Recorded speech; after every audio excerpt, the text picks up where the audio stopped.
ಹಿಂದೂ ಮುಖಂಡ ಅರುಣ್ ಪುತ್ತಿಲ ಬಿಜೆಪಿ ಸೇರ್ಪಡೆ ಬಗ್ಗೆ ಇವತ್ತೇ ನಿರ್ಧಾರ ಆಗತ್ತೆ. ನಿರ್ಧಾರ ತಿಳಿಸೋದಕ್ಕೆ ಬಿಜೆಪಿ ನಾಯಕರು ಅಂತಿಮ ಡೆಡ್ಲೈನ್ ಕೊಟ್ಟಿದ್ದಾರೆ. ಈ ಹಿನ್ನೆಲೆಯಲ್ಲಿ ಇವತ್ತು ಅರುಣ್ ಪುತ್ತಿಲ ಅಂತಿಮ ನಡೆ ಬಹಿರಂಗ ಆಗುತ್ತ. ಇವತ್ತು ಸಮಾಲೋಚನಾ ಸಭೆ ಕರೆದಿದ್ದಾರೆ. ಪುತ್ತೂರಿನಲ್ಲಿ ಪುತ್ತಿಲ ಪರಿವಾರ ಸಮಾಲೋಚನೆ ಸಭೆ ಇದೆ. ಪುತ್ತಿಲ ಪರಿವಾರದ ಅಧ್ಯಕ್ಷ ಪ್ರಸನ್ನ ಮಾರ್ಥ ನೇತೃತ್ವದಲ್ಲಿ ಸಭೆ ನಡೆಯುತ್ತೆ. ಪುತ್ತಿಲ ಅಭಿಮಾನಿಗಳು ಕಾರ್ಯಕರ್ತರು ಈ ಸಭೆಯಲ್ಲಿ ಭಾಗಿಯಾಗ್ತಾರೆ.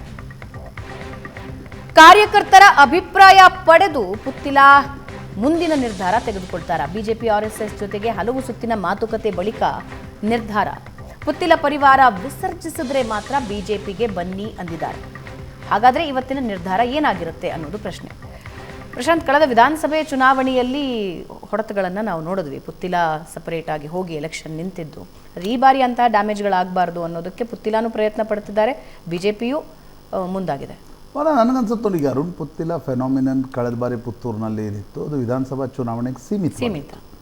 ಒಂದು ಕಡೆ ನಳಿನ್ ಕುಮಾರ್ ಕಟೀಲು ರಾಜ್ಯಾಧ್ಯಕ್ಷರಾದ ನಂತರ ಮಂಗಳೂರಿನ ಕೆಲ ಕಾರ್ಯಕರ್ತರಿಗೆ ನಳಿನ್ ಕುಮಾರ್ ಕಟೀಲು ಬಗ್ಗೆ ವಿಪರೀತವಾಗಿರ್ತಕ್ಕಂಥ ಅಸಮಾಧಾನ. ಒಂದು ಕಡೆ ಅವರ ಬೆಂಬಲಿಗರ ಪಡೆಯೂ ಇದೆ, ಇನ್ನೊಂದು ಕಡೆ ಅವರ ವಿರುದ್ಧದ ಅಸಮಾಧಾನದ ಸಾಕಷ್ಟು ಕಾರ್ಯಕರ್ತರು ಕೂಡ ಇದ್ದಾರೆ. ಅರುಣ್ ಪುತ್ತಿಲ ಅವರ ಬಂಡಾಯ ಕಳೆದ ಬಾರಿ ನಳಿನ್ ಕುಮಾರ್ ಕಟೀಲು ವಿರುದ್ಧದ ಒಂದು ಬಂಡಾಯದ ರೀತಿಯಲ್ಲಿ ಅದನ್ನು ನೋಡಲಾಗ್ತಾ ಇತ್ತು. ಯಾಕಂದರೆ ಸ್ವಯಂ ರಾಜ್ಯಾಧ್ಯಕ್ಷರ ಕ್ಷೇತ್ರದಲ್ಲೇ ಈ ಬಂಡಾಯ ಯಾಕಾಯಿತು ಅಂತಕ್ಕಂಥದ್ದು ಒಂದು ಪರಿಸ್ಥಿತಿ. ನನಗನ್ಸುತ್ತೆ ಈ ಬಾರಿ ಲೋಕಸಭಾ ಚುನಾವಣೆಯಲ್ಲಿ ಆ ಬಂಡಾಯದ ಇಫೆಕ್ಟ್ ತುಂಬ ಇರಲ್ಲ. ಒಂದು ಅರುಣ್ ಪುತ್ತಿಲ ಅವರ ಮತ್ತು ಅವರ ಬೆಂಬಲಿಗರ ಬೇಡಿಕೆ ಇರತಕ್ಕಂಥದ್ದು ಲೋಕಸಭಾ ಕ್ಯಾಂಡಿಡೇಟನ್ನು ಚೇಂಜ್ ಮಾಡಿ ಅಂತ.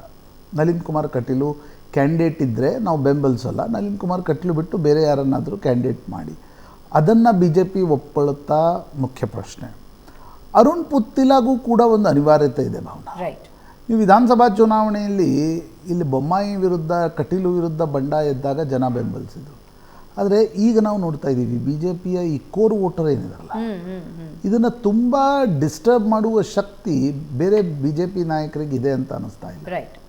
ಅಂದರೆ ಕಾರಣ ಇಷ್ಟೇ, ನರೇಂದ್ರ ಮೋದಿ ಹೆಸರು, ನರೇಂದ್ರ ಮೋದಿ ಮತ್ತೊಮ್ಮೆ ಪ್ರಧಾನಿ ಆಗಬೇಕು ಅನ್ನುವ ಕಾರಣಕ್ಕೋಸ್ಕರ ಬಿ ಜೆ ಪಿಯ ಮತದಾರ ನಾಯಕ ಕರೆದ್ರೂ ಬರ್ತಾನೆ, ನಾಯಕ ಕರೆಯದಿದ್ದರೂ ಮತಗಟ್ಟೆಗೆ ಬಂದು ಓಟ್ ಹಾಕ್ತಾನೆ. ಅಂದರೆ ಆ ಸ್ಥಿತಿ ಇವತ್ತು ಕೆಳಗಡೆ ಇದೆ. ಯಾಕೆಷ್ಟು ಜನ ಈಗ ಜಗದೀಶ್ ಶೆಟ್ಟರ್ ಯಾಕೆ ವಾಪಸ್ ಬಂದರು? ಆ ಕಾರಣದಿಂದ. ಅಂದರೆ ನಿಮಗೆ ಬೇಕೋ ಬೇಡವೋ ನಾಯಕರಿಗಿಂತ ಕಾರ್ಯಕರ್ತರಿಗಿಂತ ಮತದಾರರಲ್ಲಿ ಹೆಚ್ಚು ಉತ್ಸಾಹ ಇದೆ ನರೇಂದ್ರ ಮೋದಿ ಅವರನ್ನು. ಅಂದರೆ ಬಿ ಜೆ ಪಿಯ ಮತದಾರ ಹೇಳ್ತಾ ಇದ್ದೀನಿ ನಾನು, ಕಾಂಗ್ರೆಸ್ ಮತದಾರ ಹೇಳ್ತಾ. ಆ ಕಾರಣದಿಂದ ನನಗನ್ಸುತ್ತೆ ಅರುಣ್ ಪುತ್ತಿಲ ಅವ್ರಿಗೂ ಕೂಡ ಲೋಕಸಭಾ ಚುನಾವಣೆಯಲ್ಲಿ ಬಂಡಾಯವನ್ನು ಹೋಲ್ಡ್ ಮಾಡ್ತಕ್ಕಂಥ ಶಕ್ತಿ ಎಷ್ಟಿರುತ್ತೆ ಅಂತಕ್ಕಂಥದ್ದು ನೋಡಬೇಕು. ಆ ಕಾರಣದಿಂದ ಬಹುತೇಕ ಪುತ್ತಿಲ ಪರಿವಾರವನ್ನು ವಿಸರ್ಜಿಸಿ ಅರುಣ್ ಪುತ್ತಿಲ ಬಿ ಜೆ ಪಿಗೆ ಬರ್ತಕ್ಕಂಥ ಅವ್ರು ಯಾವತ್ತಿಗೂ ಬಿ ಜೆ ಪಿಯ ಕ್ಯಾಡರ್ನಲ್ಲಿರಲಿಲ್ಲ. ಬಜರಂಗ ದಳ ಆ ರೀತಿ ಕೆಲಸ ಮಾಡಿಕೊಂಡಿದ್ರು. ಬಿ ಜೆ ಪಿಯಲ್ಲಿ ಎಷ್ಟು ಏನು ಅವ್ರಿಗೆ ಜವಾಬ್ದಾರಿ ಕೊಡ್ತಾರೆ, ಅವ್ರಿಗೆ ಮೊದಲು ಹೇಳಾಯಿತು ನೀವು ಉಪಾಧ್ಯಕ್ಷರಾಗಿ ಬನ್ನಿ ಅಂತ. ಅವ್ರ ಅಧ್ಯಕ್ಷ ಕೇಳಿದರು, ಅಧ್ಯಕ್ಷ ಕೊಡಲಿಲ್ಲ. ಸತೀಶ್ ಕುಂಪಲ್ ಅವರನ್ನು ಮಂಗಳೂರು ಬಿ ಜೆ ಪಿ ಅಧ್ಯಕ್ಷರನ್ನಾಗಿ ನೇಮಿಸಲಾಯಿತು. ಈಗ ಅರುಣ್ ಪುತ್ತಿಲ ಅವ್ರನ್ನ ಕರ್ಕೊಂಡು ಬಂದು ಏನು ಮಾಡಲಾಗುತ್ತೆ. ಆದರೆ ಒಂದಿದೆ, ಮತ್ತೆ ನಳಿನ್ ಕುಮಾರ್ ಕಟೀಲು ಕ್ಯಾಂಡಿಡೇಟ್ ಆದರೆ ಅರುಣ್ ಪುತ್ತಿಲ ಏನು ಮಾಡ್ತಾರೆ? ಬಾರ್ಗೇನಿಂಗ್ ಪೊಸಿಷನ್ನಲ್ಲಿ ಪುತ್ತಿಲ ಇಲ್ಲ. ಏನು ಅಂದರೆ ನಿಮ್ಗೆ ವಿಪಕ್ಷದಲ್ಲಿದ್ದಾಗ ಏನು ಹೆಚ್ಚು ಬಾರ್ಗೇನ್ ಮಾಡಲಿಕ್ಕೆ ಸಾಧ್ಯ? ಪಕ್ಷದಲ್ಲೂ ಕೂಡ ನಿಮಗೆ ಜಿಲ್ಲಾಧ್ಯಕ್ಷ ಸ್ಥಾನ ಇಲ್ಲ, ರಾಜ್ಯದ ಪದಾಧಿಕಾರಿಗಳ ಆಯ್ಕೆ ಆಗೋಯ್ತು. ಇರ್ತಕ್ಕಂಥದ್ದೇನು ಜಿಲ್ಲಾ ಪದಾಧಿಕಾರಿಗಳು ಇನ್ನೂ ಆಗಿಲ್ಲ, ಅದರಲ್ಲೊಂದು ಸ್ಥಾನಮಾನವನ್ನು ಕೊಡಬಹುದು. ಅದಕ್ಕಿಂತ ಹೆಚ್ಚಾಗೇನೋ ಸಿಕ್ಕಿಬಿಡುತ್ತೆ ಅಂತಕ್ಕಂಥ ಸ್ಥಿತಿ. ಮತ್ತು ನೀವು ಲೋಕಸಭಾ ಚುನಾವಣೆಯಲ್ಲಿ ಹೆಚ್ಚು ಬಾರ್ಗೇನ್ ಮಾಡೋಕ್ಕಾಗಲ್ಲ, ಯಾಕಂದರೆ ನಿಮ್ಮ ಹಿಂದೆ ಎಷ್ಟು ಜನ ನಿಲ್ತಾರೆ ಅನ್ನೋದು ಪ್ರಶ್ನಾರ್ಥಕ ಇದೆ. ರೈಟ್. ಒಂದು ಚಿಕ್ಕ ಬ್ರೇಕ್ ತಗೋಣ ವೀಕ್ಷಕರೇ. ಬ್ರೇಕ್ ನಂತರ ಮತ್ತಷ್ಟು ಸುದ್ದಿ.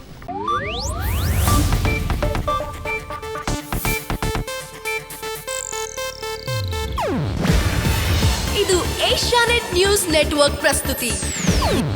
ನೀವು ನೋಡ್ತಿದ್ದೀರಾ ಏಷ್ಯಾನೆಟ್ ಸುವರ್ಣ ನ್ಯೂಸ್.